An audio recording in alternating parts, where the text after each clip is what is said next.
नमस्कार भारत, स्वागत है आप सभी का आज के इस नए लेक्चर में जिसमें अपन डिस्कस करने जा रहे हैं सेल बायोलॉजी के पीवाईक्यूज को। जी हाँ, 2008 से लेकर 2025 तक जितने भी सेल बायोलॉजी के पीवाईक्यू क्वेश्चंस आए हैं उन सब का हम करने वाले हैं पोस्टमार्टम। बिना किसी रुकावट के, बिना किसी कंफ्यूजन के बने रहे वीडियो में मेरे साथ, क्योंकि आज आपके क्रिस्टल क्लियर होने वाले हैं सेल बायोलॉजी के सारे concepts. Membrane bound organelles are absent in, भाई मेम्ब्रेन बाउंड ऑर्गेनेल्स एक ही आदमी में एब्सेंट होते हैं आपके प्रोकैरियोटिक सेल्स में।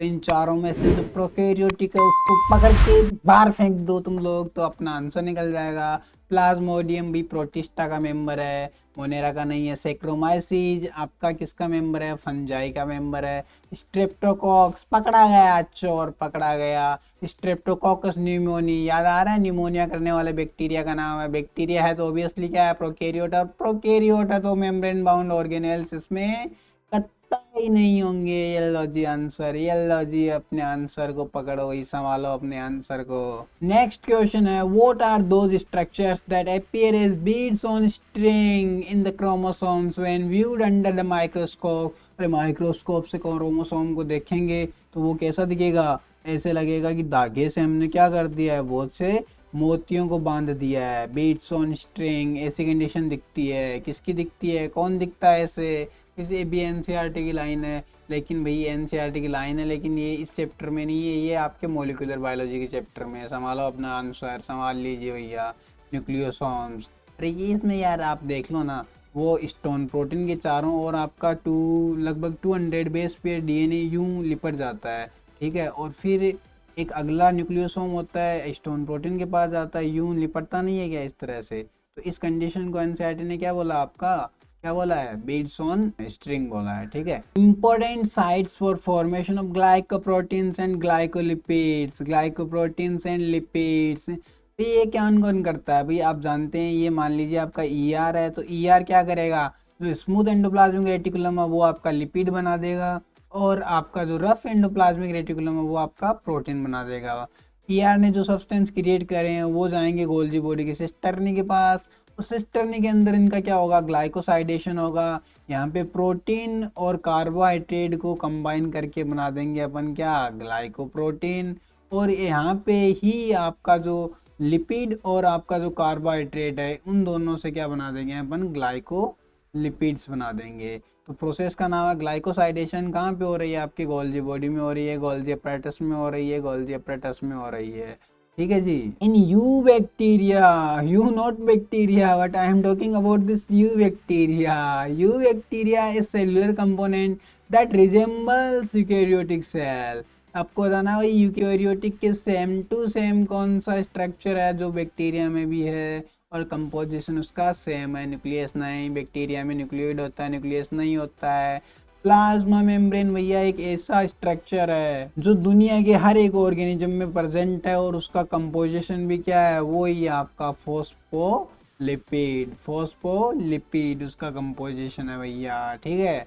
तो ये इसका आपने एक नाम सुना होगा दूसरा, इसको हम क्या बोलते हैं? यूनिवर्सल मेम्ब्रेन बोलते हैं। यूनिवर्सल मेम्ब्रेन बोलते हैं। क्यों? क्योंकि ये चाहे किसी ऑर्गेनेल का मेम्ब्रेन हो, चाहे बैक्टीरिया का मेम्ब्रेन हो, चाहे यूकेरियोटिक सेल का मेम्ब्रेन हो, या माइटोकॉन्ड्रिया का मेम्ब्रेन हो, इसका कंपोजिशन 99.9999% क्या होता है? सिमिलर ही होता है। थोड़ा बहुत इसमें मतलब वेरी क्या करता है भैया? वेरी जैसे एक बात बताइए, एक इंसान है, इंसान के अंदर वही ऑर्गेनेल्स हैं, वही स्ट्रक्चर्स हैं, लेकिन सब में वेरी करता ना, होता तो कंपोजिशन सेम ही है ना। उसी तरह से क्या है, ये भी है, इसका केमिकल कंपोजिशन सेम रहेगा लेकिन उसका जो रेशियो है वो क्या रहेगा? डिफर रहेगा। किसी सेल के अंदर 60% प्रोटीन है, किसी के अंदर 40% है, किसी में कितना, मतलब ऐसे वेरी करता रहता है। बाकी इसका एक्चुअल जो कंपोजिशन है, केमिकल का नेचर है, वो क्या रहता है? इसका सेम रहता है, ठीक है। Peptide synthesis takes place inside. यहाँ पे पेप्टाइड सिंथेसिस का मतलब भैया आप ये बताओ मेरे को, एमिनो एसिड्स का मैं क्या बना लूँ? चेन बना लूँ, ठीक है। एमिनो एसिड्स के चेन को ही मैं क्या बोलता हूँ? पेप्टाइड बोलता हूँ। और पेप्टाइड्स का ग्रुप है उसको पॉलीपेप्टाइड, यानी उसको क्या बोलता हूँ मैं? प्रोटीन बोलता हूँ। और प्रोटीन सिंथेसिस का काम भाई देश का बच्चा बच्चा जानता है, राइबोसोम में होता है, राइबोसोम में होता है, ठीक है। सिंपल है ना। अगला क्वेश्चन है आपका, अगला क्वेश्चन है, कुछ स्ट्रक्चर्स हैं एबीसीडी। इन एबीसीडी स्ट्रक्चर्स को मैच करना है इनके पार्ट से, इनके रोल से। तो पहला स्ट्रक्चर दे रखा है आपका डी। डी मुझे क्या दिख रहा है, इसका आउटर मेम्ब्रेन दिख रहा है। आउटर मेम्ब्रेन के लिए बोल रहा है कि ये इनर मेम्ब्रेन बनता है इससे स्प्लिटिंग होके, नहीं भाई गलत बात। इनर मेम्ब्रेन तो क्या होता है, कंप्लीटली सेपरेट होता है। नेक्स्ट है बी। बी में बोल रहा है इनर मेम्ब्रेन, अच्छी बात कर रहा है, इनर मेम्ब्रेन ही है। और बोल रहा है इसकी इनफोल्डिंग से आपके क्रिस्टी भी बन जाते हैं, बिल्कुल क्रिस्टी बनते हैं भैया इसके इनफोल्डिंग से, ये देखिए बन रहे हैं ना क्रिस्टी। तो ये सही है भैया, इसका रोल भी सही है, मैचिंग भी सही है, पार्ट का मैचिंग भी सही है।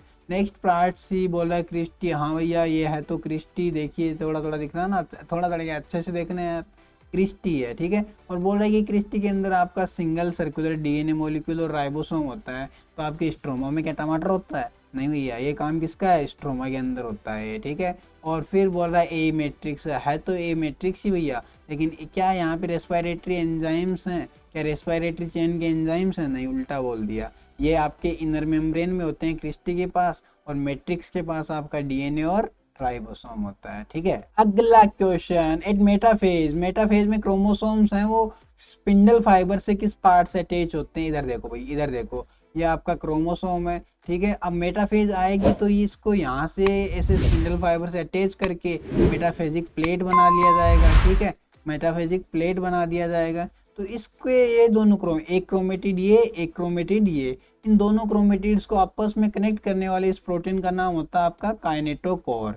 और जब सेल में डिवीजन चल रहा होता है तो आपका काइनेटोकोर है वो किससे अटैच हो जाता है, स्पिंडल फाइबर से, ठीक है। स्पिंडल फाइबर से अटैच होने का काम किसका है, काइनेटोकोर का है। स्प्लिटिंग भी यहीं से होती है क्रोमोसोम की, जब एक क्रोमोसोम के दोनों क्रोमेटिड सेपरेट होते हैं तो उसका काइनेटोकोर पहले डिजोल्व किया जाता है। और वो डिजोल्वेशन कैसे होता है, स्पिंडल फाइबर इसको पकड़ के खींचेगा भैया, तब जाके होगा, समझ रहा है। अगला अगला इन माइट्रोकॉन्ड्रिया प्रोटोन एक्यूमुलेट्स इन, भैया ये माइट्रोकॉन्ड्रिया है, ये माइट्रोकॉन्ड्रिया है, ये इसके अंदर इनर मेम्ब्रेन के फोल्डिंग्स हैं, क्रिस्टी है, ठीक है। अब यहाँ पे आपके रेस्पिरेटरी चेन की रिएक्शन चलेंगे, प्रोटॉन्स रिलीज होंगे और प्रोटॉन यहाँ आ जाएंगे इनर मेम्ब्रेन और आउटर मेम्ब्रेन के बीच में, जिसको हम क्या बोलते हैं भाई, दो स्कूल के बीच का कंपटीशन, इंटर स्कूल कंपटीशन, दो मेम्ब्रेन के बीच का space, intermembrane space, intermembrane space. ले जाओ भैया अपना आंसर लेके जाओ, आ गया तुम्हारा आंसर, समझ में तो आ रहा है कि नहीं आ रहा है, सीधा सीधा है। Next question, which of the following helps in the maintenance of the cell shape. Cell की शेप को मेंटेन कौन के करके रखता है, ये क्वेश्चन ऑलरेडी अपन कर चुके हैं भैया, कर चुके हैं। सोचो देखे, सोचो, चलो मैं शांत हो जाता हूँ,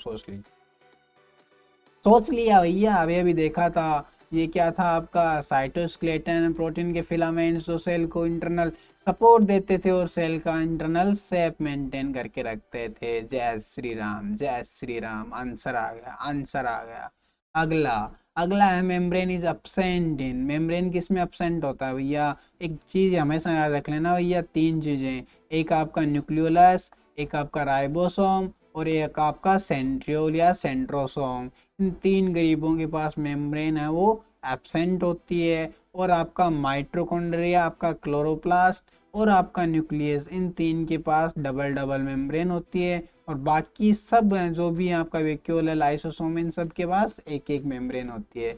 आंसर आपका आ गया होगा न्यूक्लियोलस। अब आपने ये तो देख लिया कि होती है, क्यों नहीं होती है न्यूक्लियोलस के पास मेम्ब्रेन। न्यूक्लियोलस कैसे बनता है, ऐसे आपका डीएनए का जो थ्रेड है वो कंडेंस करते करते क्या बनाता है, एक क्रोमोसोम की शेप लेता है।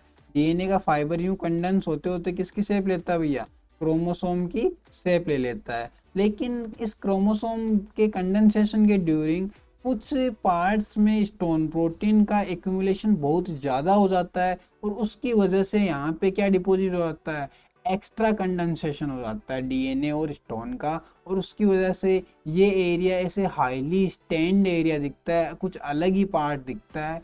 और इसको हम क्रोमोसोम का सेकेंडरी कॉन्स्ट्रिक्शन भी बोलते हैं, ठीक है। यहाँ पे प्राइमरी कॉन्स्ट्रिक्शन हुआ था और यहाँ सेकेंडरी कॉन्स्ट्रिक्शन हुआ था। तो इसके चारों ओर कोई मेम्ब्रेन नहीं होती है, सिर्फ एक जिलेटिनस, मतलब जिलेटिन की जैसे एक चिपचिपी लेयर होती है जो उसको रिमेनिंग न्यूक्लियोप्लाज्म से क्या करती है, सेपरेट करती है। हालांकि इसके पास कोई क्लियर मेम्ब्रेन नहीं होती, बस एक फ्लूइड की कवरिंग सी होती है, उसको हम मेम्ब्रेन नहीं बोलते हैं। पढ़ेंगे भाई, जब इसको लेक्चर पढ़ेंगे ना, अभी तो हम PYQ कर रहे हैं, जब लेक्चर करेंगे ना तो मैं सही बात बता रहा हूँ तुमको, तुम्हारे खुद के होश उड़ जाएंगे, इतना अंदर से निकाल के लाएंगे कंटेंट को। नीट तो क्या, तुम्हारा एनटीए घर पे आ जाए इंटरव्यू लेने के लिए तो भी तुम उसके क्वेश्चन से घबराओगे नहीं। इस लेवल पे लेके जाएंगे बेटा अपन अपने नॉलेज को, ठीक है। तो आप वीडियोज़ के साथ में बने रहिएगा और यार मज़े लीजिएगा। मज़ा नहीं आएगा ना तो आप पढ़ नहीं पाएंगे, मज़ा नहीं आएगा तो आप पढ़ नहीं पाएंगे, ठीक है।